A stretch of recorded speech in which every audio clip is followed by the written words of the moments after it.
Hello everyone, welcome to our 90 at 90. I want to thank everybody for their participation today. Today we have a very special edition of our 90 at 90. We're not going to go through our normal business review process. Instead, we've invited an expert panel in to talk about the very hot and prescient topic of advertising viewability. Based on the attendance that we have for this panel discussion, it sounds like everybody's interested in learning about it. A footnote, we did open this discussion up beyond our existing publisher network, so we invited other advertisers in as well as other publishers, and we've got a very good turnout of participants. Obviously, it's a very hot topic for the industry. So first I'm going to go down and introduce our panelists and give you a little bit of a lay of the land in terms of what we're going to accomplish today. First off, we have, from my left to right, we have Leanne Smith, our Senior Director, Insights and Analytics at CMI. We have Eliot Yaxley, Sales Director at Moat. We have Andrea Vollman, Vice President, Product Marketing, Advertising Effectiveness at comScore. And we have James Chester, Supervisor, Media Technology at Publicis Health Media. I apologize, that was not exactly left to right. I bounced around looking at my notes. So first off, I want to thank all of the panelists for joining us today. This is obviously a very hot topic. We've got a great attendance of folks that want to listen to this and learn from you. I'm going to ask, I just want to set a preference here that I'm going to ask some challenging questions. And I'm going to ask some challenging questions because while we have two agency representatives here on the panel and two technology vendors on the panel, what we don't have is the publisher other than through their questions. So, my questions are going to be kind of from the standpoint of a publisher and how viewability is going to affect them, potentially affect their revenue, potentially affect working relationships and changes that they have to do to their websites in order to participate in the new world of viewable impressions. So that's a little bit of background on the types of questions that we're going to go through. And now I'm going to ask each of you to tell a little bit about your role and how, in particular, your role intersects with viewability in your organization. Leanne? Sure. So I'm Leanne Smith. I'm the Senior Director of Insights and Analytics. As you mentioned, I've been in the healthcare industry for over 10 years. My current role for the past 6 years has been the Director of Insights and Analytics at CMI. So our main goal is, to protect the investment and optimize the investment of our clients. So obviously a lot of that is in display advertising, which is what we're here to talk about today. And so we've taken on that role of ensuring that our impressions are being seen by our intended audience, which incorporates both viewability and taking care of non-human traffic as well. Excellent, excellent. Next up, we have Eliot. Do you want to talk a little bit about your role? Sure. Firstly, thank you for having us all here. I think it's obviously a very exciting topic, just by the number of people, as you said, that have joined in. But I'm Sales Director at Moat. Moat is a digital analytics company. We work across the board, really, within digital, within publishers, helping those guys to optimize their sites and understand, the true value of their inventory that they have, all the way through to agencies, other tech companies, and within the brands themselves, so they can optimize their campaigns in real time and really understand how effective they are. We work across video, across display, across content analytics, MRC certified, of course, around that. And then obviously and focusing on some deeper attention metrics beyond that viewability as well. Terrific. Andrea? Yes. So I am a Vice President of Product Marketing at comScore, specifically the advertising effectiveness practice. So right within that falls Validated Campaign Essentials, which of course is our viewability solution, or our holistic solution for measuring delivery performance across viewability, brand safety, non-human traffic, and of course whether or not the ad was actually delivered to the target audience. So my responsibility and role is really bringing that product to market and helping both sides of the market, so buyers and sellers, understand the place of viewability in the industry, how to evaluate it, and how it can work for both sides of the ecosystem. Excellent. And James? Yeah, so I'm James Chester. I lead our media tech team at PHM, and as a result, we're responsible for flighting, optimizing, QAing, and kind of managing the display media for all of our campaigns across our 3 offices. So as a result, my team also sort of owns the tech partner relationships concerning brand safety and viewability, and it's sort of our role to make sure that our campaigns are flighted correctly and that they're tracking properly, and also not falling victim as much as possible to non-human traffic, and are showing in the correct environment at the right time. So certainly concerned with brand safety and viewability as well. Super. Thank you. For the audience, if you have questions as we go through the panel, you've got a chat dialogue box on your webinar. Please just enter your questions in there. And also, just a footnote, the video of this panel will be available within a couple of weeks, as well as some best practice documentations and other resources that we'll be providing to anybody who participated. I want to give a little bit of background on viewability, just so we don't dwell on kind of the definition, although I have a feeling we'll probably go into that a little bit in terms of how it's calculated. But for everybody's benefit, the IAB came out with a standard for defining what is a viewable display impression. And the definition is that 50% of the pixels on the page are viewable for a minimum of 1 second. So that's at least the definition today, according to the IAB. That may change over time as viewability becomes more of an acceptable metric. So we're going to do a quick audience poll with you and ask you, so we can kind of gauge our own performance here in educating you, ask you today, tell us about your understanding of viewability today. Please rate your own understanding of viewability on the scale that you see before you.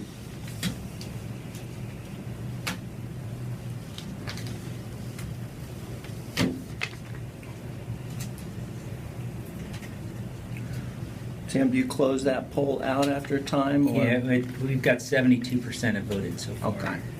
So while that poll is going on, I'm going to get a little bit more background. comScore reported in 2014, and this is kind of a staggering statistic when you think about it, that only 46% of all ad impressions online are viewable. That's a staggering statistic, I think, for most of our publishers on the line, who are very reputable publishers who are trying to do the right thing. And we'll dig into that 46% and kind of where it's coming from in this discussion, but it's an interesting baseline. And a small number of the worst performing campaigns tend to generate the lion's share of all non-human traffic impressions. So that's from a comScore white paper. In this space, we have 2 accredited viewability vendors here today with comScore and Moat. But to give people an idea of the size of the market, there's a total of 17 accredited vendors, and I would imagine there's a bunch more chasing it because it's a very hot topic. And also we have 2 terrific agencies with us as well, and thank you for your respective pieces of business. It's a pleasure doing business with both of you. So on a webinar on March 25th conducted by CMI and Compass together, it was stated that there could be up to 40% discrepancy at times between different systems. So that's one of the things that we want to drive into a little bit too, to understand what are the differences between those systems. And then also in a recent study by Seismic, analyzing over 240 billion impressions in 2014, it was reported that the creative format and placement actually has a significant impact on viewability. Placement makes a logical sense. You would think that where on the page it's going to appear would affect viewability, but even the format, whether or not you're serving a traditional GIF, a flash banner, etc., has an impact on viewability. For example, in North America, rich media was 29% more likely to be viewable than a standard banner. Interesting data. So with that as background, and also with the background of the announcement that CMI Compass made a few weeks ago, in that they were going to start to use viewability as require a minimum threshold, if you will, for viewability for advertising campaigns, and falling below certain thresholds could affect payment in terms of how a publisher would be paid. For those who weren't on that call, to give you the thresholds, at a 50 to 70% viewability level, CMI will continue to pay for all impressions delivered. At a 35 to 50% viewability, CMI is only going to pay for viewable impressions, and it's subject to cancellation. And under 35% viewability, the campaign is simply going to get removed from the plan.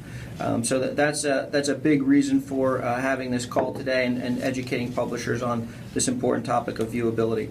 So with that, I want to jump into a couple of questions. First, for our agency folks, Leanne and James.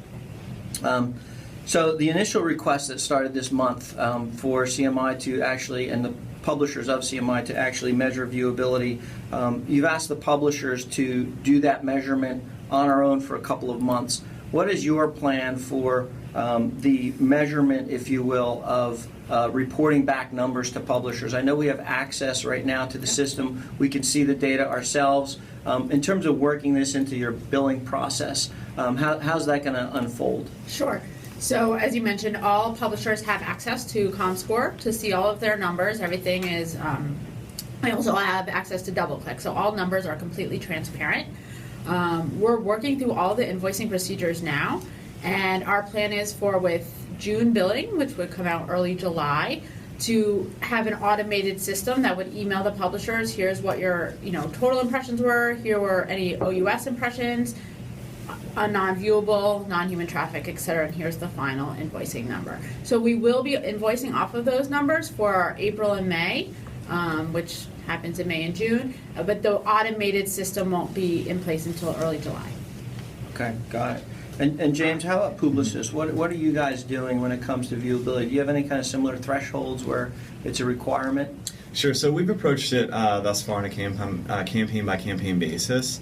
We're definitely working with publishers on select campaigns to ensure that there's a certain viewability guarantee associated with that. But due to the fragmentation in the market, we've stopped short of publishing any hard standards at this time. Yeah. What do you mean by fragmentation in the market? I think just the disparate numbers that we're seeing as we compare technologies, and certainly we're going to jump, I'm assuming, more into that today, and also the differences in operating system compatibility across mobile and browser compatibility, and the differences in methodologies. Yeah. So we are committed to working only with MRC accredited partners. Okay, good. So, yeah. So that's a great segue into the next topic, which is really from a technology perspective. Eliot and Andrea, when you look at the way that each of your companies calculates viewability, can you kind of walk us through what the IAB definition in Sure. terms of how it's computed, and B, how your companies might look at it a little bit differently, and why we might see some of these discrepancies? Sure. So the MRC says that you start with your gross impressions, and then from your gross impressions, you look at everything that you can actually measure. So that's your measurable impressions. And then from there, they provide a definition that all MRC accredited vendors should follow, which is that the impressions it should be viewable impressions divided by the sum of the number of viewable and non-viewable impressions. And so that is the way that we calculate it at comScore as per the MRC, and I think Eliot. Right. Yeah, and anyone that's MRC certified works off exactly the same definition of that. And the Okay. ultimate determinant is, as you said, 1 second for 50%, 1 second or more, or 50% of the pixels. For display. Yes. Display, exactly. In the video portion is 50% or more of the video player for at least 2 continuous seconds Okay. within that. I think one difference comes in as to what is a viewable impression. Exactly. Yeah. Okay. That's Yeah. exactly right. And I think that's where we get confused in terms of, okay, the definition is the same, but the way that we account for different components of that definition differ. So I think How the does prime... comScore account for it? So a prime example, and I think this is probably where the biggest source of discrepancy comes from, is in that denominator of the equation, you have a sum of viewable and non-viewable. Non-viewable, per the MRC, should be everything that is not human. So anything that was delivered to a non-human is not viewable and therefore should go in that bucket. So increasingly, MRC accredited vendors should be calculating it that way, but that has historically been a source of discrepancy.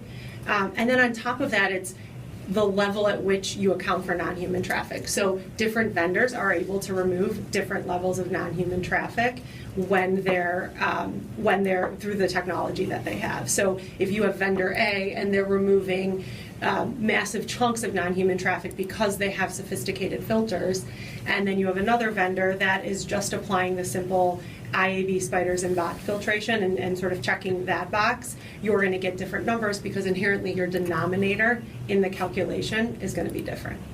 So that's where it gets confusing, I think, for the marketplace at large, and it gets sort of challenging in terms of reconciling what those different numbers mean and how those different numbers are coming to bear. Yeah. But even to that level, like an even higher level is even on the number of impressions that people have the ability to actually measure viewability for. Yeah.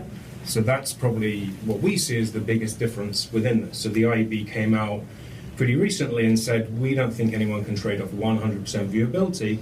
And that wasn't because of any other reason apart from the vendors, the vast majority of vendors in the marketplace can't look at all of the impressions for viewability. So some are down to 60, 70% or something. So how can you ask somebody to trade off 100% when it's only 70%? So that's where we see a huge differentiator on that, is that when you do see huge numbers, you're looking at somebody that's looking at 70% of a campaign compared to 99% of a campaign or something like that. Right, and I think what you're referring to is the measured rate. So Measured rate, every exactly. vendor has a different measured rate, and that will also be a source of discrepancy. I know at comScore we're at 95%, so we can directly measure 95% of impressions, and then on top of that, because we have our panel, we can apply a projection to get to that 100%. So 95% are directly measured, and then we round out at 100 with the projection model that we apply. But as Eliot said, there are certain vendors in the marketplace that are today at 60, 70, 80, 90% and aren't there. So if you're comparing 80% to 60% of the impression pool, that's going to create a difference as well. And then projecting the rest, and hence the discrepancy. And that's why, and I know there's a lot of publishers, and you've taken sort of a publisher standpoint on this. So for us, that's, when something does come, like the agreed discrepancy on something like this in the industry is 10%. Yeah. So if it's greater than 10%, and somebody's using comScore, or they're using somebody else, or they're using Moat or something, and the discrepancy is greater than 10%, then at that point there needs to be some kind of reconciliation. And then you base it down to the day part, the creative, the number of impressions that have been served, to actually understand exactly what we're looking at. Are we looking at apples to apples here, or where is the real discrepancy within that? Is that an IAB stance, or is that kind of a carryover from third-party impressions when the discrepancy was 10%? Have they set that 10% threshold as a sit-down and negotiate point for viewable impressions as well, or are you referring to typical third-party discrepancy? No, absolutely. It's kind of an agreed standard within that. Everything is on, like, to your point, Dave, as well, or James, sorry. It's it's on a case-by-case basis. Yeah. So different publishers are treating this differently. Different brands within an agency are treating this differently. Yeah. So it's very much of what's been set up between that direct relationship. Okay. I'm going to ask that because we're getting a little bit of feedback from folks that the audio's not quite loud. So we've got microphones on the table when you're speaking. Just pick them up and talk into the microphone if you would. Sure.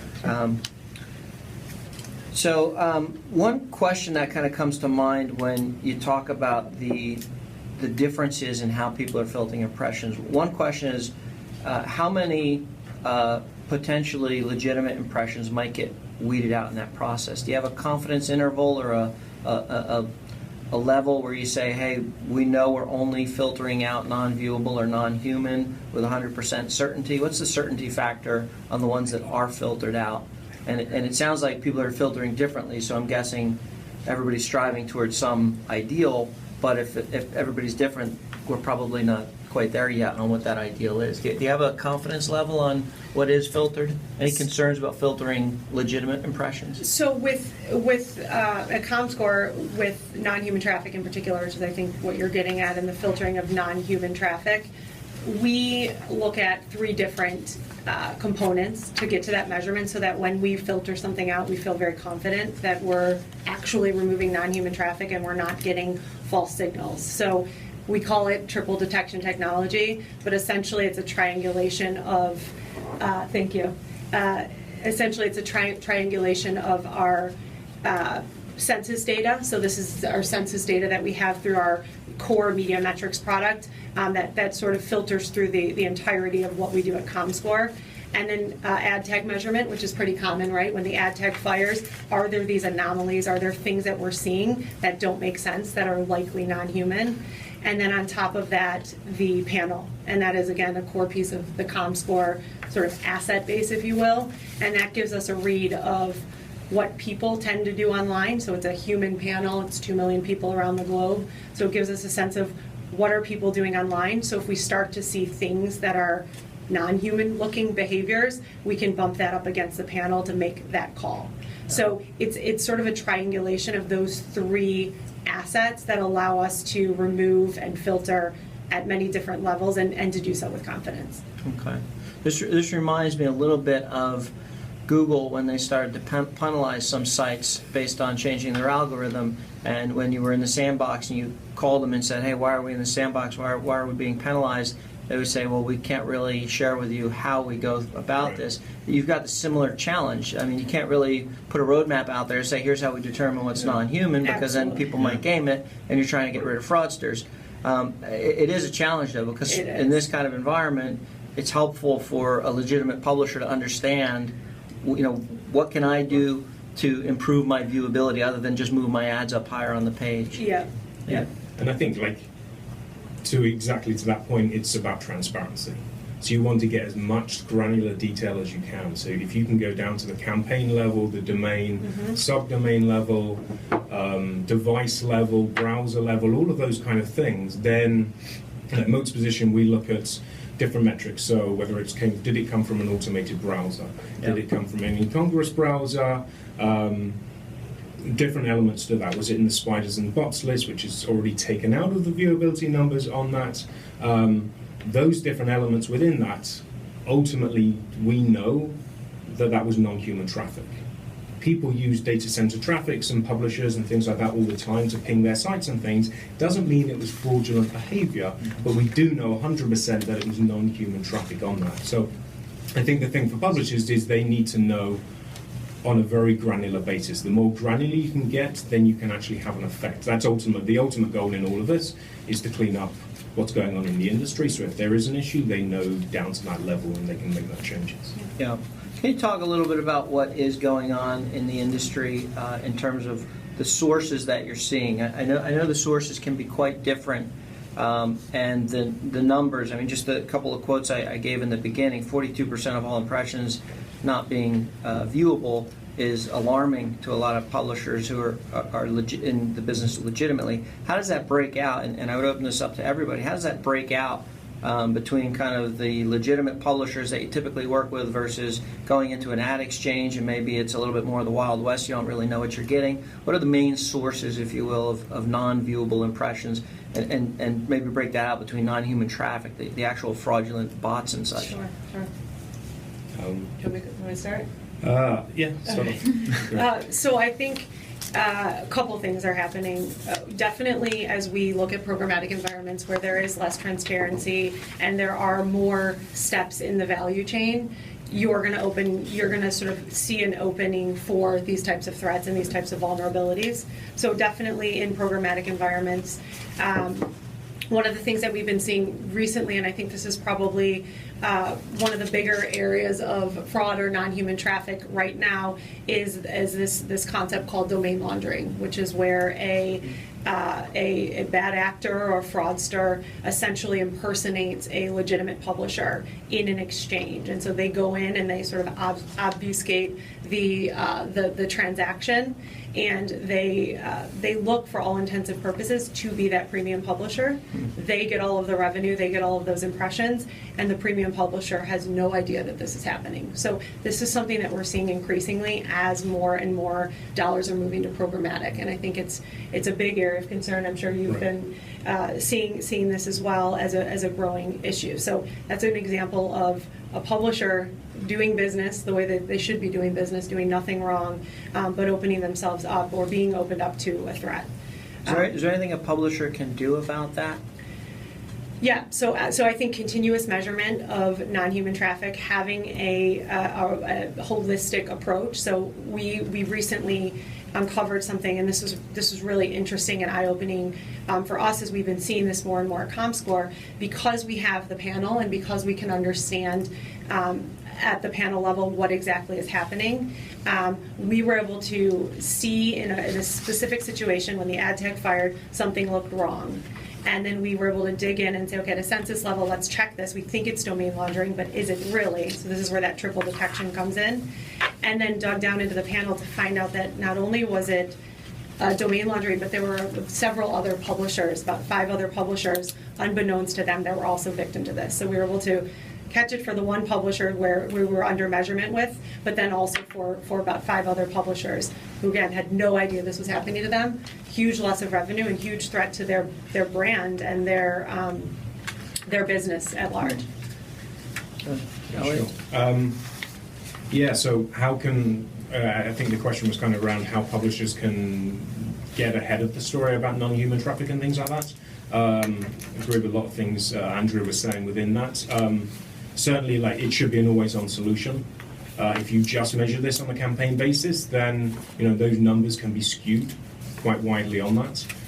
It should be, to my earlier point, it should be very granular data as well. The more granular you can get, if somebody just comes back to you and says there is a likelihood that this particular campaign was 5% ad fraud within that, non-human traffic within that, then that's not very useful to anyone, really, certainly not to the publishers, to actually understand where the issue is.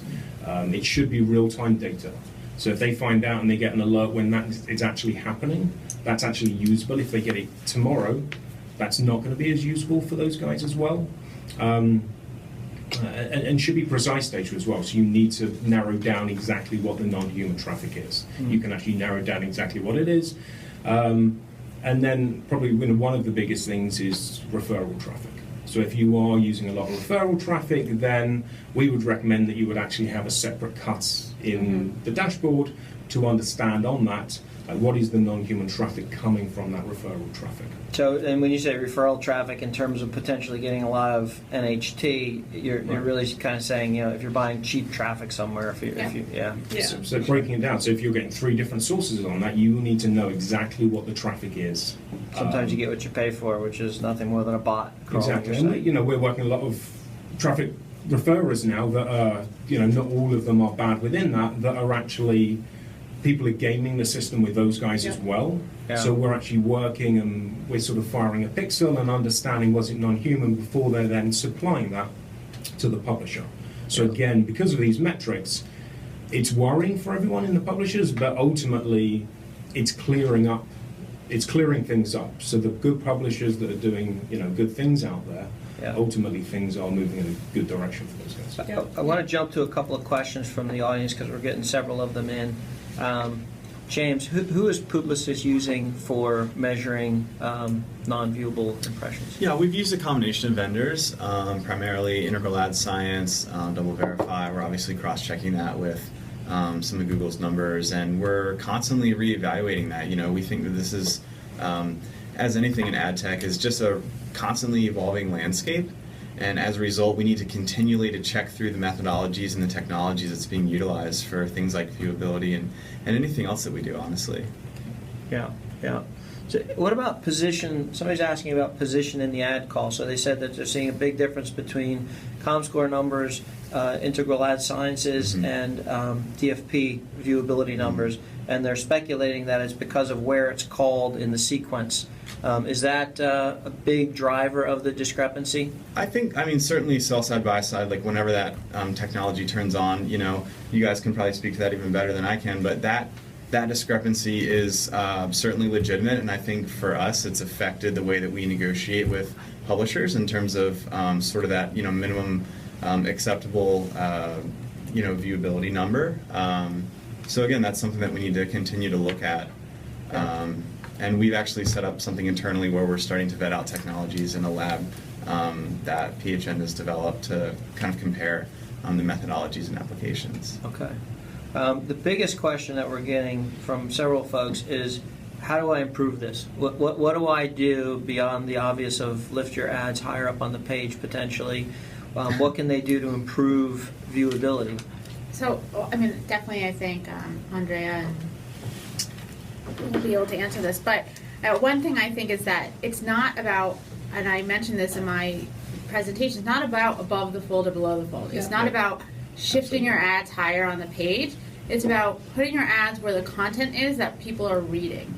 And there's actually a lot of ads that we're seeing at the top of the page that are not viewable. Actually, I think that I have an example in my presentation that's not even a pharmaceutical website, it's MSNBC.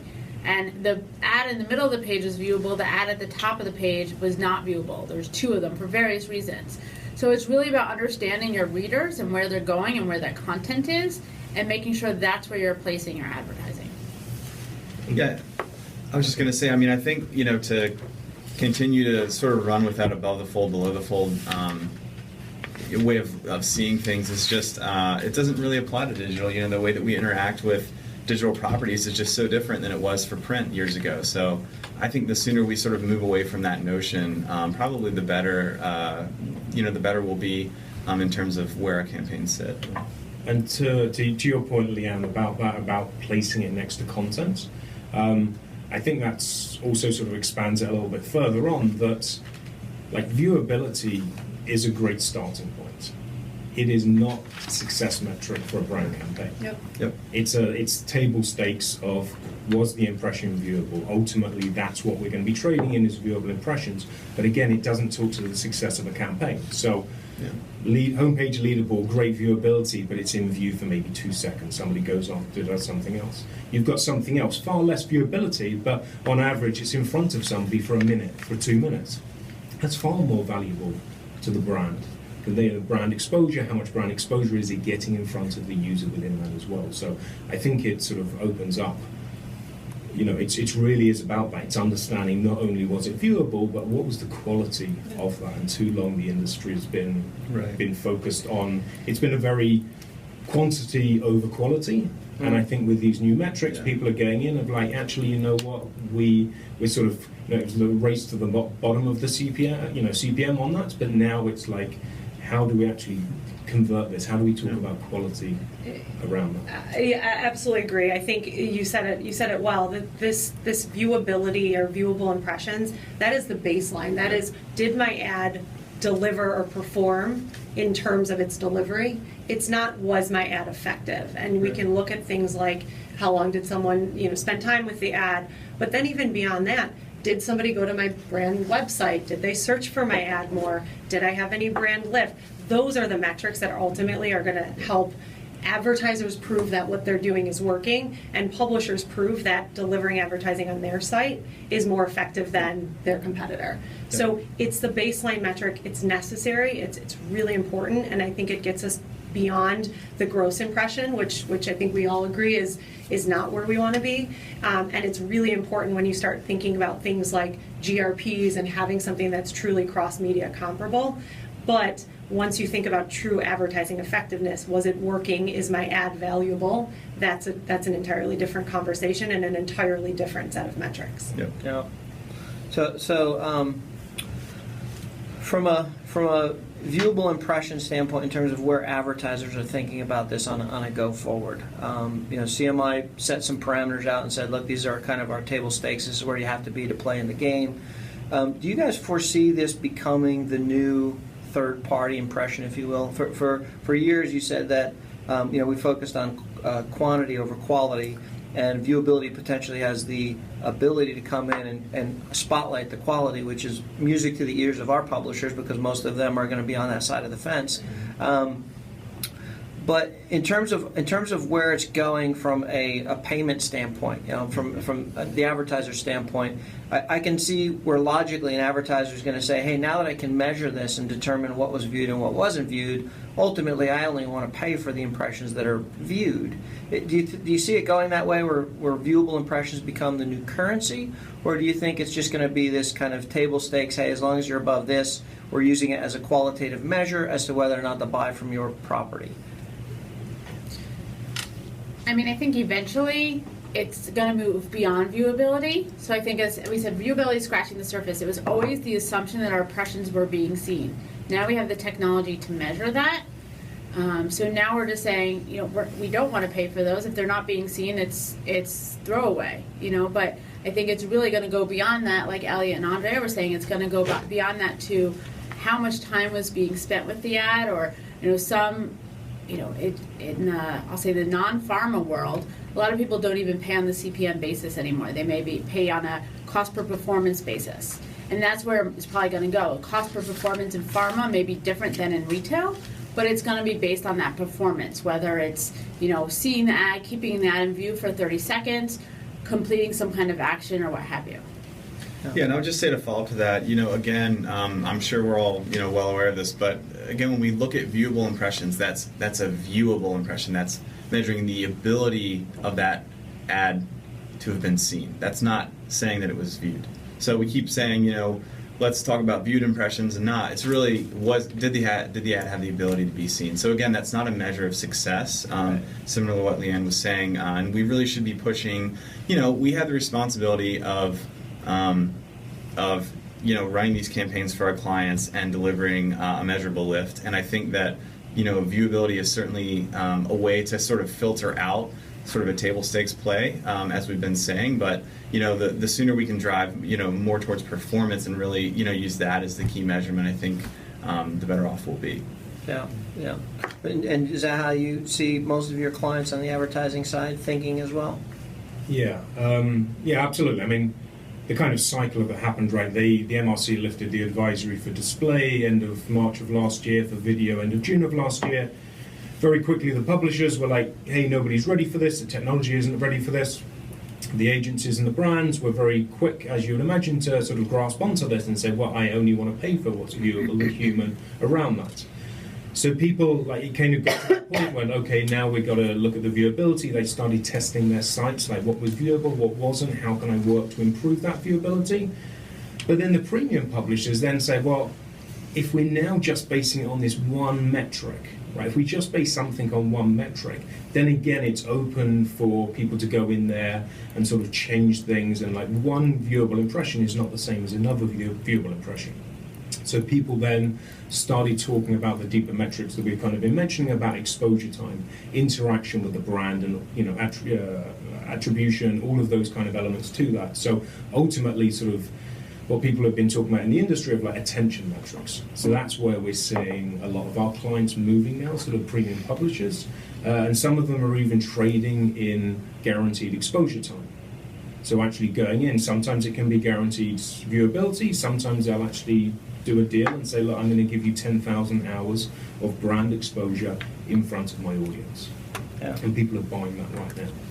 Now, Leanne, that was a theme that came out on the CMI conference call. Is that where you see the market going in terms of buying exposure time as opposed to what we currently measure? I definitely think it's one option, yeah, especially because in the pharmaceutical space, we're so much focused on awareness a lot of the time. And again, we don't have that end goal of a purchase on a website. We're looking at prescriptions or going to your doctor's office, which we can't measure on an immediate basis. So I definitely could see that. And I know comScore, Moat, and a few others also already have some of those metrics built in. So those are something I know for CMI, we're going to be starting to take a closer look. Our first step was the viewability non-human traffic. As we move throughout the year, we're going to be taking a little bit closer look at some of those engagement and time spent metrics. Yeah. I think it's just also important to note, certainly, and I am in agreement with everyone on the panel here, that we're moving beyond and looking beyond just is it viewable or not, and what is the actual impact. And that impact, I think, is very much going to be and should be dedicated by the campaign goal. So may be different by vertical or by client. But just to take a step back, I think one of the big things with the MRC's and the 3MS initiative overall to create this viewable impression standard is that it gives us a V or viewable GRP, and that's something that we as an industry, not just buyers or sellers, but we as an industry need to be able to compete and to compare to other mediums. So that is something, if we're putting gross impressions and lining those up against TV impressions, we're not looking at apples to apples. We're looking at TV with an opportunity to see, and we're looking at digital without that opportunity to see. So a really big step in this standard, in this baseline, is that it provides that cross-media comparability now, which a couple of years ago we as an industry didn't have, and I think inevitably it would have held us back if we didn't get to that point. So in that regard, I don't think the standard, that part of the standard, will go away. Will there be sort of thresholds on the standard that get loosened by buyers and sellers as they negotiate? Absolutely, and I think that's not terribly surprising, probably for any of us. So digital set-top boxes can probably do a similar type of function in terms of viewability of the TV commercial, correct? But not all TV is going to be there, right? So TV. Right. Over time. So absolutely, that measurement in terms of OTT that will be there. Yeah. The notion of traditional TV is this sort of industry accepted opportunity to see, which is if the ad was running on your TV screen, which could be measured, then there was an opportunity to see. And historically in digital, we didn't have that. It was just gross impressions. So this standard of 50% in view for 1 second or more provides that opportunity to be seen. That is the industry's agreed upon opportunity to see, which provides cross-media comparability between the impressions that are being delivered by a publisher in display or in digital, as well as those on TV. Yeah. I think one of the fears that publishers have, particularly when you start to tie payment towards viewability, even if it's a stakes game, is that there's multiple metrics that publishers are being asked to deliver on, and I'll give you a real world case study as an example. When CMI came out and said, hey, this is our new threshold, this is what we want to do, we looked at all the various placements. We had some that were under the 50% threshold that we said, okay, we have to change these, what can we do?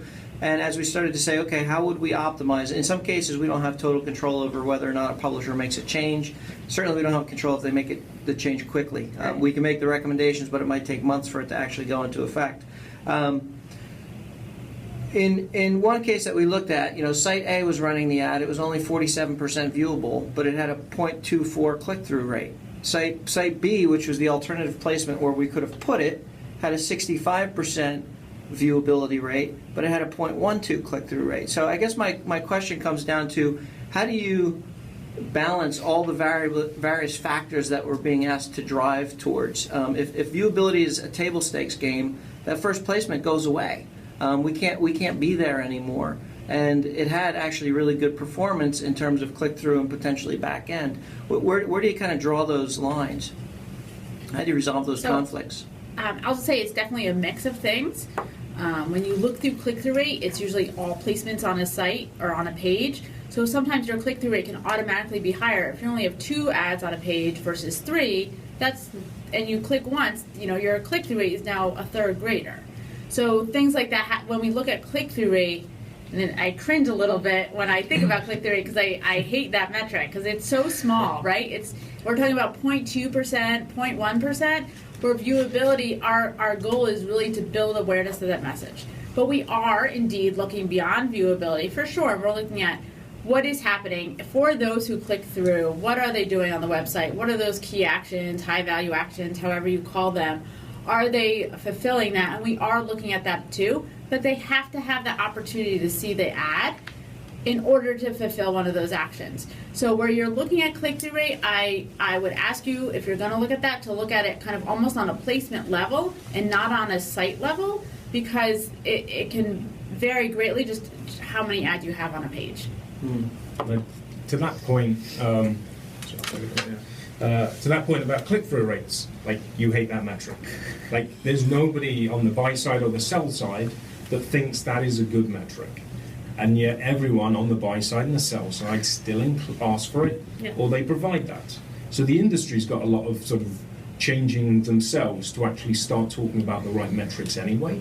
But yeah, no, 100% agree what you've got. It's like, ultimately, if you can drive more viewability, and then, the other metrics will flow in from that.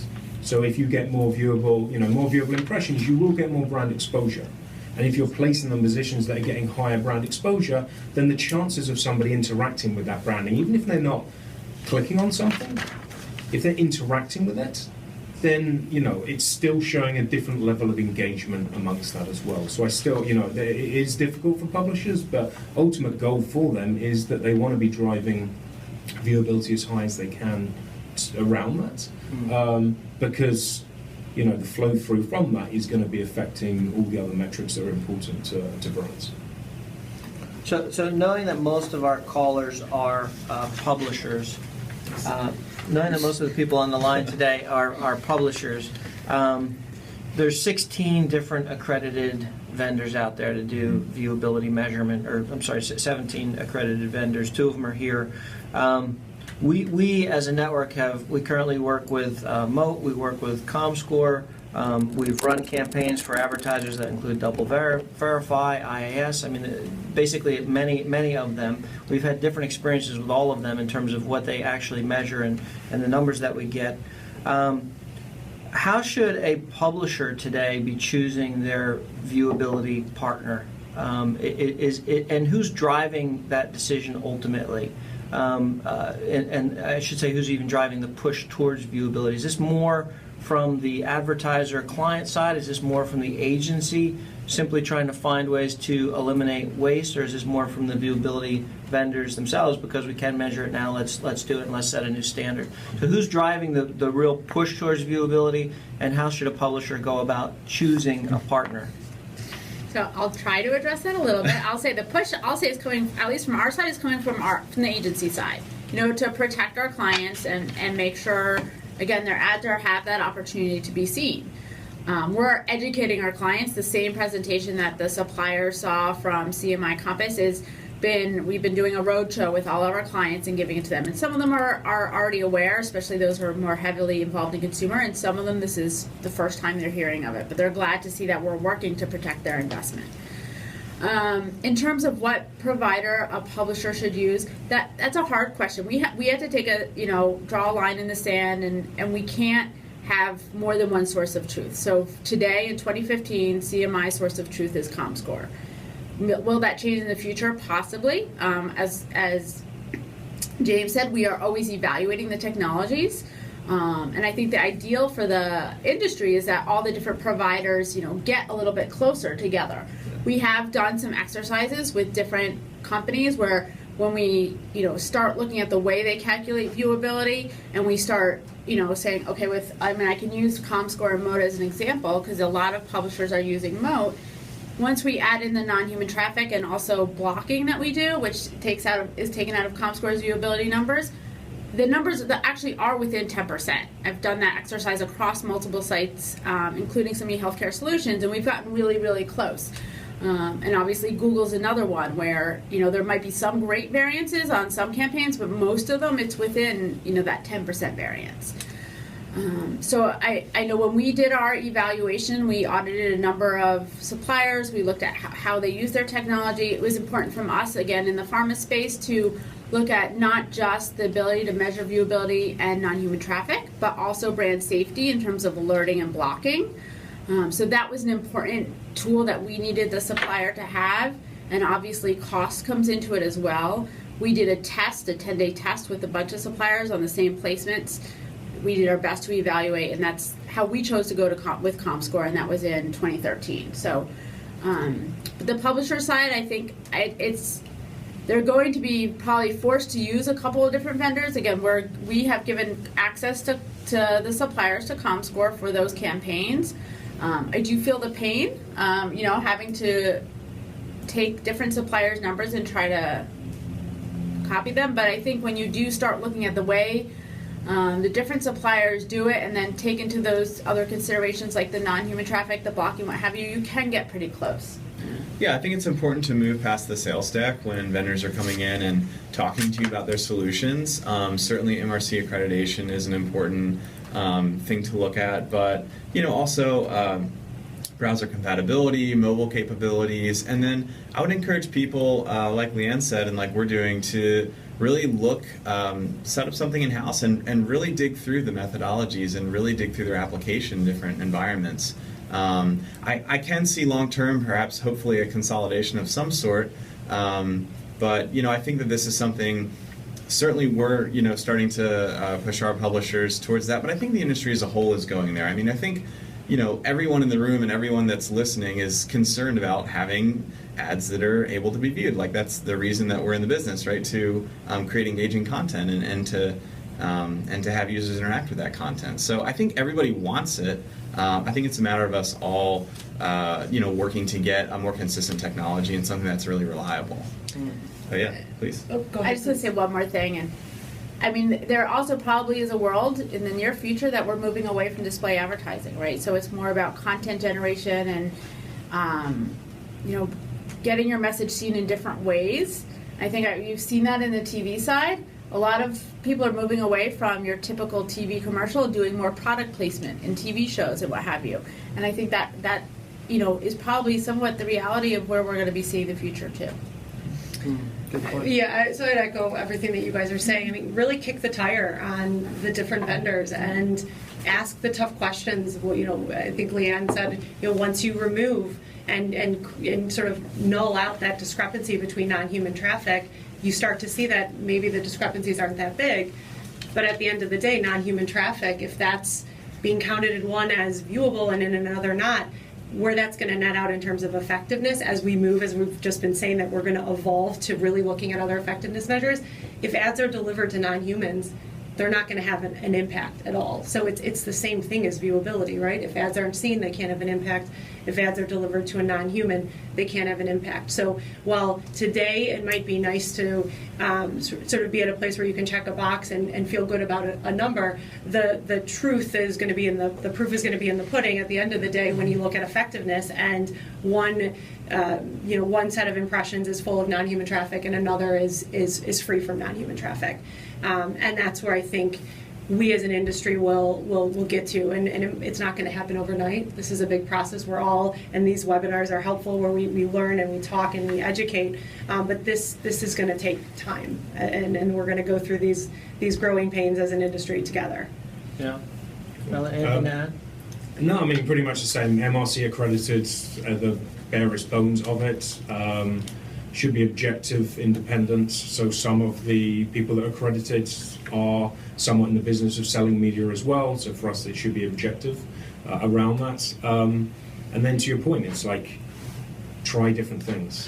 Do a test. Run a test on your site. Kick the tires. Get in there. Which data did you find the most? The platforms, and understanding from that as well. So one of the questions that came in from a publisher, we talked a little bit about the quality of content and how that plays a big role in viewability, and it's really about putting the ads near places where people are actually spending time and reading. They gave another kind of scenario in terms of which is more important if you have to make a decision between them. Is viewability more important than being in the proper context? Contextualization is kind of a foundation of online advertising. What's more important, being in the right environment contextually, or being in a different environment where maybe you're getting more view time? These are the kinds of, whether it's the metric that you hate in terms of click-through rate or engagement rate or a contextual environment. These are the kinds of trade-offs I think we have to start to think about. And I'm guessing this is brand by brand specific, but I don't want to guess. I mean, what do you guys think in terms of contextual environment versus viewability? You have to make a choice on a placement. What do you go with? Yeah, I mean.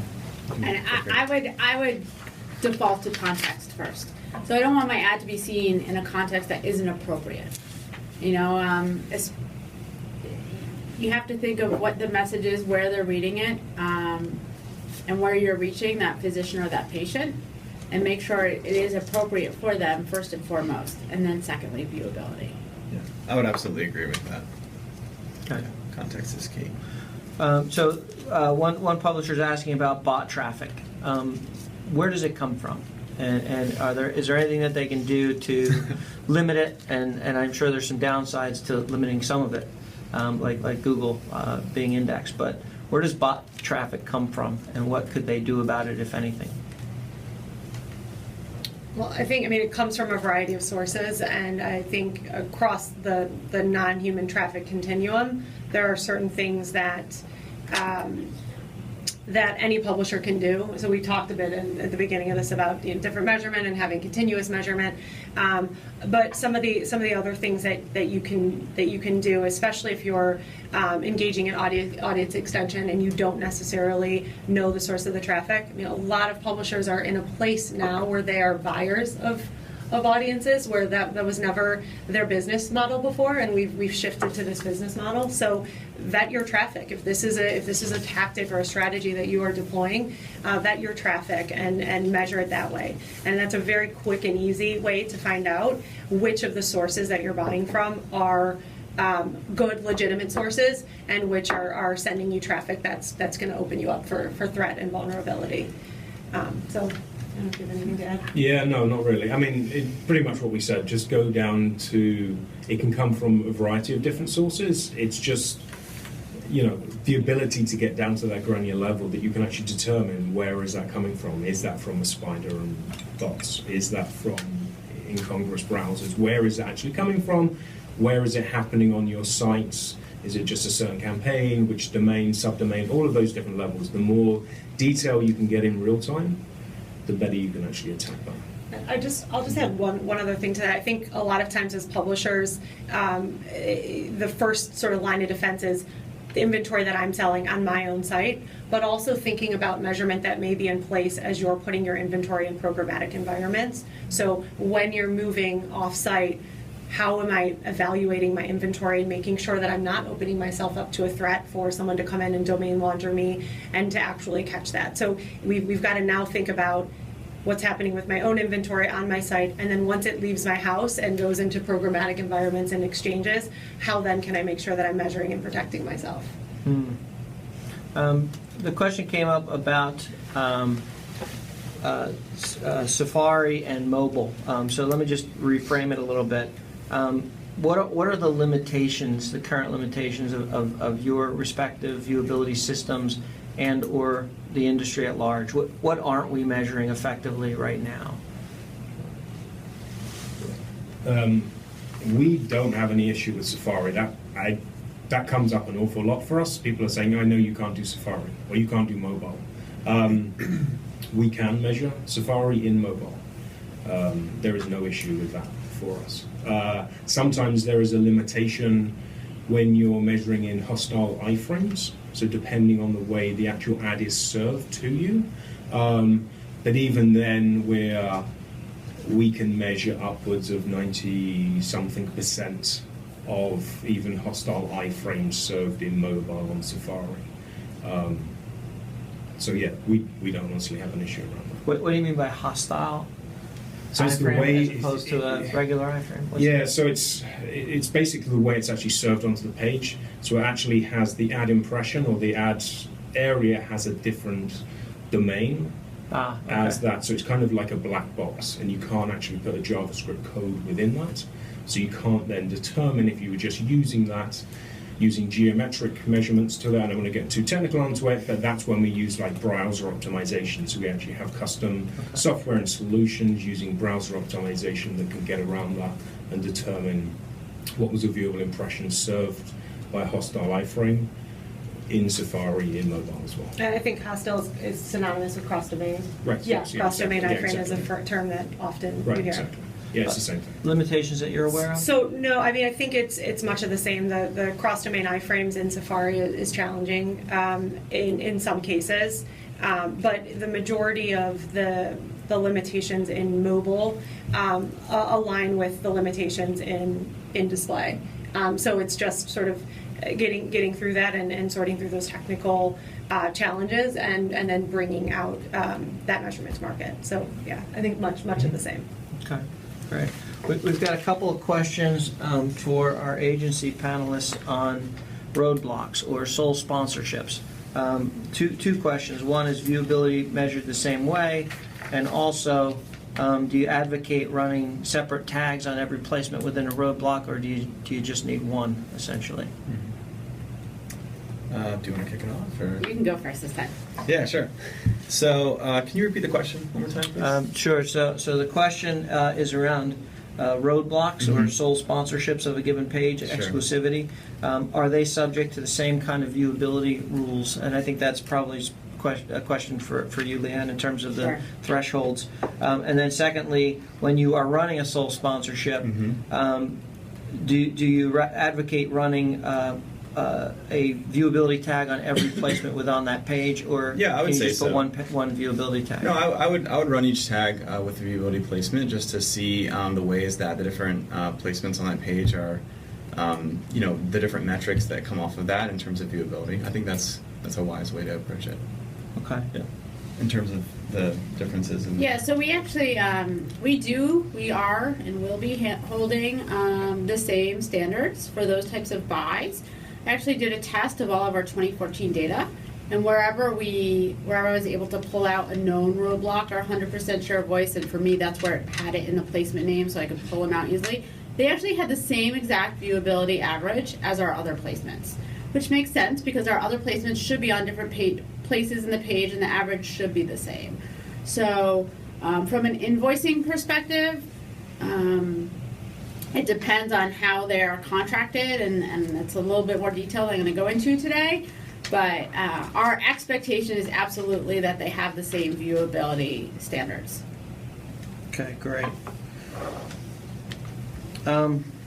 This is kind of just a general question from a philosophical standpoint. How do you work differently with a publisher who's got very good viewability versus somebody who's doesn't? So in our discussions with publishers, the question kind of came up, are we penalizing some of the good partners because there's a couple of bad actors out there in terms of the results? And that kind of shows up in the data too. When you look at where's most of the non-human traffic coming from, there's clearly some bad actors out there, and it feels like it might be punitive to everybody as a result. How do you handle those partners, and this is really more for the agency folks, how do you handle them differently to make sure that obviously we want to all deliver value to the advertiser, we want to make sure the ads are viewed, but should everybody be handled with the same standard, or should it be different? So I think we have to have the same standard. We can't hold some people to one standard and others to another standard.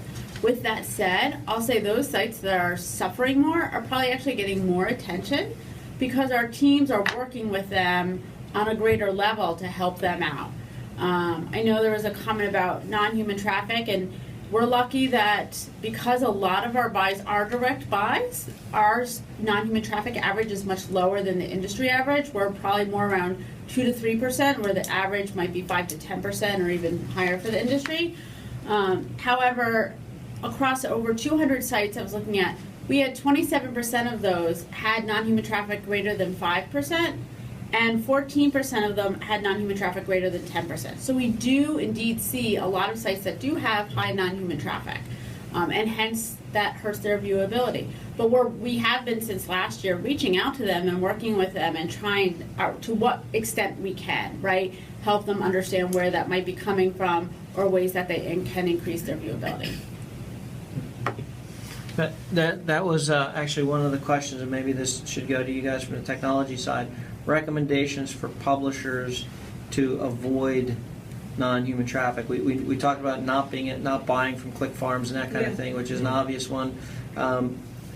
To what extent do you go? I mean, one concern I have is an easy thing to do would be to reject the bots, but then you get delisted from Google and your site traffic goes to zero.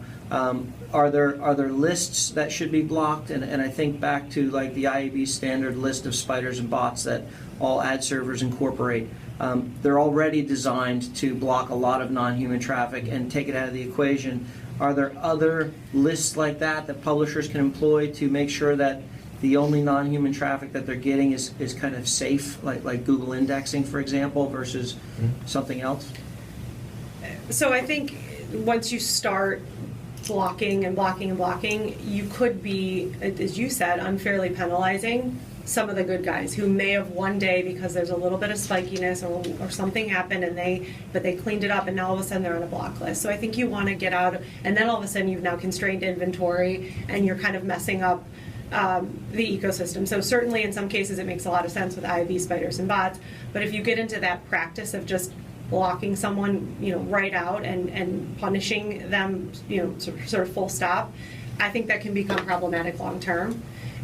So that's why, and I know we keep saying this, but that's why that sort of holistic, consistent measurement and keeping an eye on your sites and as an agency or a buyer on your buys is what's really critical and what's really important. It's the only way to really control and mitigate threat of non-human traffic. So I think that's my recommendation, rather than just continuing to put more and more publishers in the penalty box, and especially because a lot of these publishers, certainly there are some bad actors, but a lot of good premium publishers could get unfairly punished there and dinged when it was something unbeknownst to them, or when it was something that was sort of a moment in time, was cleaned up, reconciled, and sort of clean for them moving forward. Yeah, and I'm very much, I think we've mentioned a few times, really, that granular data, real-time data. To actually do that, people are coming out with new ways to do this all the time, but if you can actually monitor and track that in real time, and then again, it's how to actually improve this, as opposed to just, yes, that was non-human traffic. It's down to that, down to the IP addresses. You can get that information, understand where those bots are coming from. If you can understand where it's coming from, then you can fix it and you can clean it up. I keep getting questions about mobile. Are there any limitations within mobile that you're aware of, and/or are there solutions on the horizon for mobile in terms of viewability? Sure. So today at comScore, we measure mobile in-app and report out viewability on that, and that includes non-human traffic. It's the same type of sort of methodology and approach as display. And then we'll be rolling out a full solution suite for mobile next month, where we'll be looking at not just viewability, but also audience demos. So we report out demo delivery right now for our clients in VCE mobile, but we're going to be moving to daily reporting. So really bringing the current VCE desktop solution in alignment with where we are with mobile and mobile viewability and mobile and target delivery.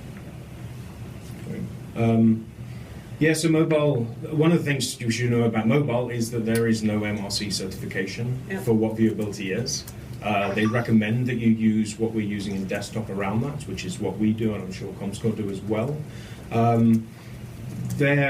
So mobile web, very easy out-of-the-box solution for that. When we're talking about in-app, when we're talking about video, all possible with Moat.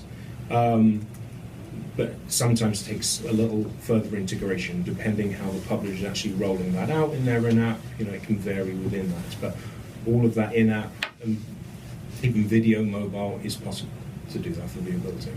Okay, good.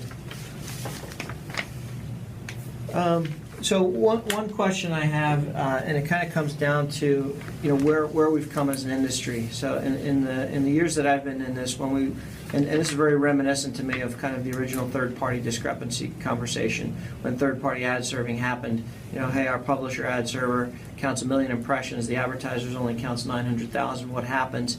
It used to be you split the difference, and you said, okay, the systems aren't accurate, 9.5. Then it became, no, the agency third-party server is the standard. That's the one that you go off of. It's very similar. And the question I'm wondering about is from a man-hours perspective. And I'm sure technology solutions are going to evolve where we're going to be able to auto-adjust our delivery based on a viewable number, much like we can auto-adjust based on a third party now, and eliminate that kind of manual intervention. But today, without that solution in place, how much do we want to kind of deal with the operational challenges, to debate over a 2% non-human traffic figure, for example. And I think back to our invoicing processes today, for example, where we'll go back and forth with an agency over $1.10 difference because everybody's system has to have the exact numerical number in, or they can't close the book. And I kind of pull my hair out at times saying, we just spent 5 phone calls chasing down $1.23. Just give it to them. It's done. There's some threshold where it's like, just waive it. It's a waived fee. How many man hours do we want to invest in kind of chasing down a 2% non-human traffic discrepancy versus at what stage do we say, this is a cost of doing business, every other media is not held to the same standard, because I can't tell you if my print ad was viewed, I can't tell you if my billboard was viewed. There's some threshold here where I think we're almost measuring too much. What do you guys think about that? So I absolutely hear your point. I think it's a really good question, and you guys probably have a stronger point of view than myself. One of the things that we do at comScore, because you can get into this sort of like trying to get to a perfect number. So I think 5% non-human traffic, right? Anything under 5%, you can feel that the campaign is clean. You might have a couple of placements in there that are a little bit higher, some that are lower, but if you're averaging out around 5%, that's usually the guidance that we'll give our clients.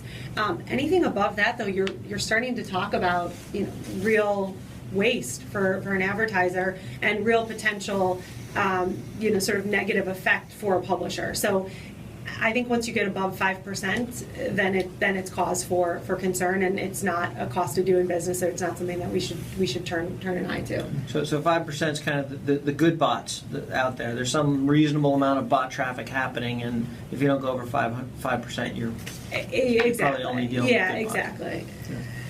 Is this specifically in reference to non-human, or is it viewability? Which? I'm thinking more in light of non-human traffic, because that's kind of the definitive, hey, this is, there's certain elements of viewability that a publisher's just never going to control, right? We're never going to get to 100% viewable impressions. It's just physically impossible, because even if it's a perfect placement, some user's not going to scroll down or read or whatever. So the non-human one seems like the one that we can control a bit more ultimately once we make all the proper changes to layout and design for the rest of it. Right. But non-human's kind of a wild card. Yeah. Sometimes you get hit. Your site gets hit by bots, and you had nothing to do with it. Yeah, for sure. So what's exactly your question again? I was just kind of saying, at what point do we want to kind of debate over like a 2% number versus chalk it up to a cost of doing business? I think 5% threshold is an interesting one if the industry were to adopt that as a standard. But right now it's kind of like, here's the line, and where do we draw that line? At what point do we want to operationally invest hundreds of man hours trying to chase down the last 2%? Yeah, I think it depends on the situation, but obviously, setting those sort of lower thresholds in the beginning of the campaign and being transparent and upfront with publishers about that is a key. So it's something that we have to continue to talk about as we hit that. That kind of situation with publishers. Would you have anything to add to that? Yeah, so I'm sure this is somewhat in reaction to the fact that we have put into place a no acceptance policy. I can't think of the right word off the top of my head, Zero tolerance. Thank you. Zero tolerance policy for non-human traffic. And I understand your point. We are doing a lot of automation around this, so that, as I said, by July, all the invoicing and all the numbers will be very transparent for the publishers and automated. But because we do have close to 30% of our publishers that do have over 5% non-human traffic, we can't. It gets a little bit difficult to start saying, this one's okay, this one's not. We're just taking that zero tolerance policy across the board. Yeah, I think you have to be careful with the whole cost of doing business argument with it. So I think you can lead yourself down a dangerous path that way. Right. So. Yeah. I mean, the agencies and the brands can be very bullish about this. Why would I pay for anything that wasn't human and viewable? Yeah. And agencies, maybe not specifically in healthcare, are taking that approach right now. Yeah. They are only paying off that. And Group M, we all know Group M have been very vocal about this. They have their own metric for viewability. Yeah. So that's even a stiffer standard for viewability, and they're only paying on human and viewable impressions to that as well. So agencies and brands are being very bullish about it, and it's kind of their right. Why would I pay for anything less? Right. Yeah, makes sense. We're going to run another audience poll. Go ahead, Sam, and put up the audience poll, and we'll give everybody a minute just to go ahead and complete that poll. Comment? Yeah, sure. Yeah, please. So while you're taking the poll, just one more comment on the kind of why are we paying, or how many man hours too. And I would say we did take put a line in the sand with 50% viewability. Our goal is 70%. While we say 50%, we really expect and want to see higher. And I will just reiterate that that's for 2015. So as we move into 2016, the line could move across the board, be it for non-human traffic or viewability. As the technology increases and we get better at all of this and understanding all of that we're keeping it open and flexible. This is our policy for 2015, and I the same with Group M. They might be changing their policy down, from what I understand. So I think we all have to be a little bit flexible, but understand that there is some expectations out there. Sure. It's a Six Sigma approach, right? We start here and we start raising the bar, and eventually the target becomes only pay for viewable impressions. What are we? Are you seeing any publishers today? And this is really open for all of you because you all have access to different publishers who are not resisting the push towards viewability, but instead embracing it and saying, hey, you know what? We're offering 100% viewable impressions. And what are the advantages that you're seeing for publishers that are embracing this and saying, we're going to figure this out, and I don't care if I take a 40% hit on my saleable impressions, I'm going to offer 100% viewability. And are they charging more for that added value? Yeah, I would just say that I think that's obviously the logical path that this will eventually take. If you're in a better neighborhood, you're gonna, your real estate prices increase, right? So as things are more viewable, I think it will affect the pricing structure of things. That being said, I think that we're just starting to have those conversations with publishers. I'm not seeing that in a large regard quite yet. I don't know what you guys are seeing, but I kind of, I can kind of understand that that's obviously where things are going, right? Because we're talking about eventually, instead of saying CPM, we're talking about the CPMV sort of replacing that. So I don't know if you guys have anything to add to that. Yeah, you hear it across from brands have come out there. Kellogg's came out recently and have sort of guided that in saying actual viewable impressions have led to greater store sales or sale of their product in the stores as well. Brightroll came out and they're very transparent, so they've got a marketplace. So what they're selling, so they're very transparent about their viewability, and that drives a higher CPM for those guys as well. We certainly have publishers that are taking the approach of attention metrics, so selling off brand exposure. But it's, people are finding their feet at the moment around all of this. The good news for publishers, this isn't all bad, right? So the good news for publishers, you can really control your own viewability. So you have got full control over that, and you can increase it pretty rapidly by different techniques and understanding really what's working, what isn't working around that. But we're certainly seeing a mix of things. Some publishers are viewable CPM and actually increasing for viewable CPM, but we've actually heard from brands, marketplaces as well, where they've seen higher CPMs, people willing to pay more for that. And even the guys over at Group M have said, but why should I always thought I was getting something viewable, why should I pay more? Right. However, as the inventory goes down, supply and demand will naturally take over. Yeah. Well, we're seeing the same. I think it can go either way, and those negotiations do go either way. Yeah. But a lot of the big advertisers are willing to pay in many cases for a viewable impression. In some cases not, and that's how those negotiations are handled. But I don't think that it's out of the realm of possibility that one would pay more for, or pay a higher CPM for a viewable impression or some sort of guarantee on that. Yeah, it's again this consolidation of inventory, like you mentioned. Your budgets may stay the same. A brand's budget may stay the same, but they're getting rid of all that waste that they were paying for previously. Exactly. Yeah. And ultimately, and what we're seeing, and you referenced Kellogg, and we've seen that with a couple of our other clients. In addition, the ROI goes up. So it all the way down the equation, it starts to make sense. So the more we as an industry can prove that, the more we're going to see this and see more confidence in this. Yeah.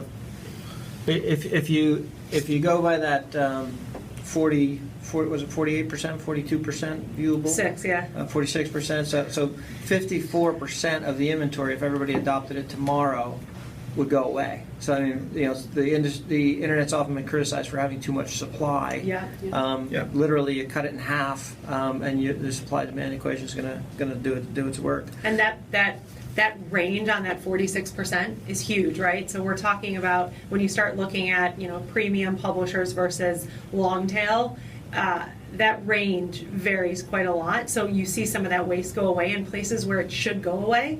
And then ultimately, and hopefully what we see is that the strong inventory then becomes more valuable. Yeah, makes perfect sense. Yep. I want to go back to that seismic study because I'm wondering from a creative standpoint in working with brands and with publishers, if viewability is really important, and this kind of reminds me of the movement towards cost per click.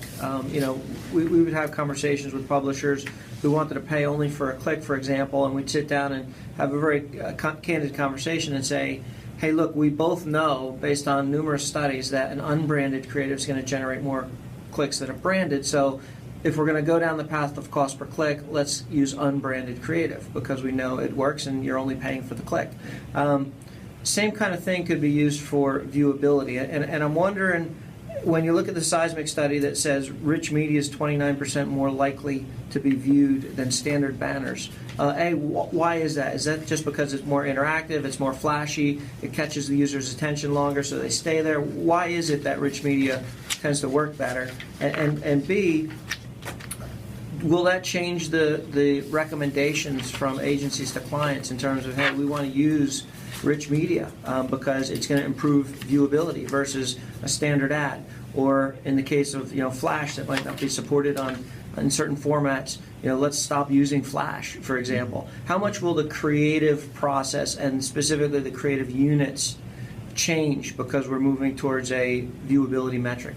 Yeah, I mean, I think it ought to affect the way that we think about how we make, make our ads more engaging. But that should always be the goal, right? We always want to create content that's more engaging for the user and more applicable to them. So we obviously are encouraging our development teams to use HTML5 wherever possible. And specifically, obviously, rich media experiences are more engaging. I mean, they just are. So. We're advocating for that, certainly with our creative development. So I haven't seen this study, so I don't know how this kind of affects viewability. Maybe there's something else of the sites that are using it are more premium and have different content, so actually is driving more viewability. Moat did a study with the IEB and rising star ads within that. So again, looking at sort of the different engagement. So we noticed within that, and we measured engagement, how much engagement with somebody. So how much do they interact with an ad? Did they hover over that ad and those kind of things? And we saw it's like a 2- or 3-fold increase on engagement of the particular ad. I can't really talk to the viewability of how it affects that. Yeah, I think that was my initial thought, and I haven't looked at the study either, but is this more of a correlation or causation type of situation? Right. And I think, beyond the premium versus non-premium nature of the site, are some of these ad placements more likely to be on certain parts of the page that just tend to have higher viewability rates? Yeah. So I think that you might be seeing some of that coming out. We looked at various creative sizes, so not different rich media versus standard, but different creative sizes, and there is a correlation between sort of viewability rates. But then when you start to dig in and say, okay, well, this ad usually is the skyscraper on the right hand side of a page, well, it's going to have a higher likelihood of being in view just by the nature of where it's placed and what type of size it is. Yeah, for sure. So you're getting into a lot of that, I think, as well. Yeah, and a good example of that is like a push-down unit, that's at the top, and where the 720 by 90 may not have a better viewability rate, but you still have sometimes a rich media experience there. So yeah, I kind of agree with what you guys are saying for sure. Good. So in a case where, and Leanne, a question for you, since you guys are the ones that have kind of come out and said, hey, this is a minimum standard now. Will you continue to use Flash banners? If the data shows HTML5 is much more viewable than, say, Flash, and we're being held to that standard of minimum viewability, will you partner with the publisher to say, hey, we're not going to use Flash anymore, we're going to use HTML5 because we're holding you to the standard of viewability? Or would you waive the standard in the case where you're using a creative unit that we know is just not as viewable because of the unit itself? So in terms of the creative, and I'm also not familiar with this study, but to me it doesn't seem quite right that one type of creative would be more viewable than another. Just like James said, we are pushing all of our agencies now to work on building out HTML5 creative because it's just easier to use and it's more malleable across different devices. So that's the direction we're moving anyways. But if there's an ad unit that's not viewable at a high rate on a publisher's site, I would recommend to our media teams not to purchase that creative size or this publisher site just to eliminate that space if it's not a highly viewed area. Okay, good. Broad question, and we started the conversation with this, so we're going to wrap up with just 2 additional questions. Are we ready right now as an industry to use viewability as a new currency? And if not, when will we be? I mean, I guess depending on how you look, you phrase that question. I know you and I talked a little bit prior to this about what that means. In one way, you could say yes, we are, I guess, using it as a currency, and that we are using it for billing standards. But long term, when I think about are we using viewability as a currency, my gut says no, because that's just the baseline, right? Our expectation is that our ads are being viewed. So it's really about that higher level, again, be it an engagement, be it something else that you're trying to get to, and that might be the actual currency. The viewability should be the standard, just the baseline. Yeah. I mean, what we're after as an agency is lift and identifying those KPIs and achieving those, right, for every campaign. So, again, I think as we're all saying, I mean, I view, the viewability metric as a bit of a filter and a bit of a floor on, let's make sure that what we're dealing with is, able to be viewed. But past that, let's look at what are the metrics that really drive the campaign, and that's different for each campaign. So it really depends on the product and the goals of each campaign. Yeah, so I think in terms of display advertising, that we're at a place where these conversations are taking place, and they should be taking place, and transactions are happening. I think that as we started the conversation, there are still sources of discrepancy. And so when advertisers or buyers and sellers are negotiating and agreeing on those terms that make sense for them, it's really important to also be sure that they're laying out which measurement vendor is being used, what metric is being used. Do we agree that we're going to go with the MRC standard definition, or if some other definition, do we agree on that?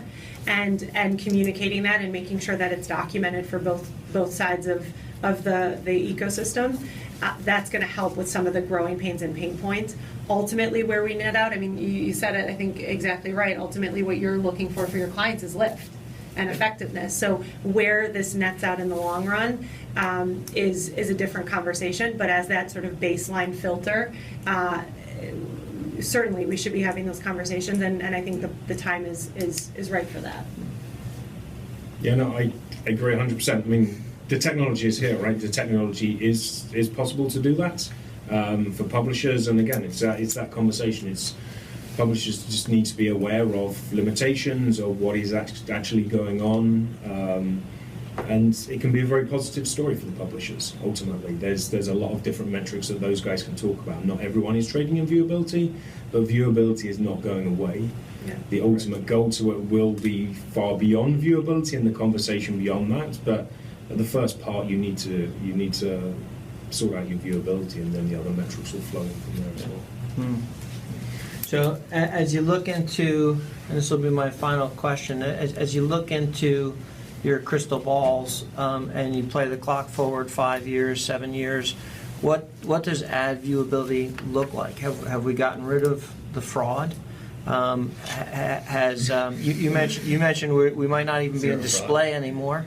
It might be more native advertising. But from a viewability and a measurement standpoint, what does it look like 5 to 7 years out?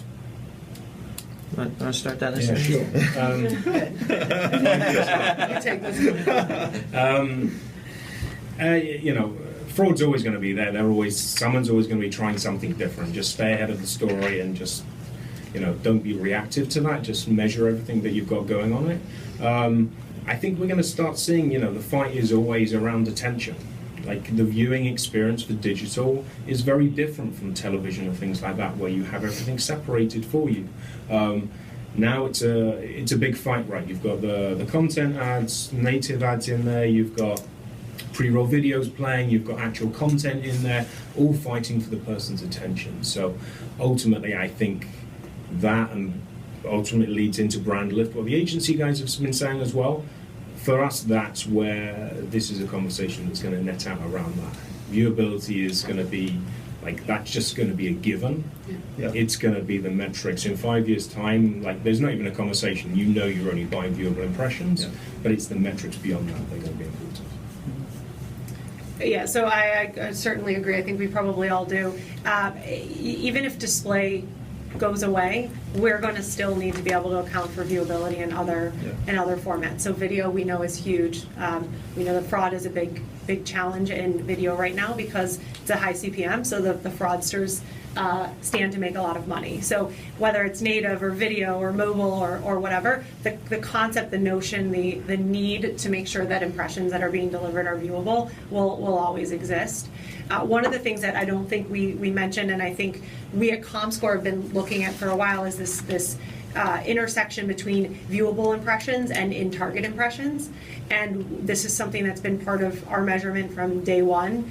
And we're now starting to hear clients ask us about that on both the buy and the sell side. How can I not just look at the impressions are viewable, but how can I also see which of those impressions in an unduplicated fashion hit my target audience, and then what can I look at in terms of effectiveness there? So I think when I look into the future, all of what we've been talking about will be evolving, and the technology and the formats will evolve, but then on top of it also thinking about our consumers and our target audience and how we're affecting them versus the whole pie. Yeah, for sure. I mean, I think as we look in the future, we're all saying as ad formats evolve and the way that we interact digitally with content evolves, so will the measurement methods. I think viewability will become a given, as you said a little earlier. Much like a lot of the metrics that we look at have sort of become just like baseline standard. In terms of, And we're trying to get rid of those standards, click-through rate. That's right. Yes. Yeah. Well, yeah, it's true. I mean, and I think what we'll be measuring is more related to the way that users are interacting with the content, and not just, did someone click through, and what effect does that have on attribution, or path to conversion, or whatnot. So, yeah, absolutely. I think viewability will become, again, like we're saying, kind of a baseline, sort of a non-conversation as the technology, merges and becomes, more consistently measurable, and the industry kind of stabilizes on this issue. I know we're out of time, so I'll just say that I agree with what everybody else said. Okay. Fair enough. Okay, terrific. I do want to just mention that we didn't get to every question, so if we can have your participation, we'd love to circulate some questions, maybe get a couple sentences back so we can do some follow-up with the publishers and answer other questions as well. So if you participated in the call today, thank you very much. I want to thank our panelists. Thank you, Leanne, Eliot, Andrea, and James. Thank you very much. And I want to remind you that we're going to be doing some follow-up materials to you in a week or so, as well as provide you with a video, and any questions we didn't get to, we'll be sure to answer through email. And then in conclusion, we'd like you to take a poll for us, and this poll is going to measure how effective we were in teaching you a little bit about viewability today. So we have a comparison from the opening poll, and the next poll is going to ask you what your perceptions are and knowledge level now on viewability. So thank you all for participating, and thank you again to our panelists. Thank you. Thank you. Thanks. Thank you.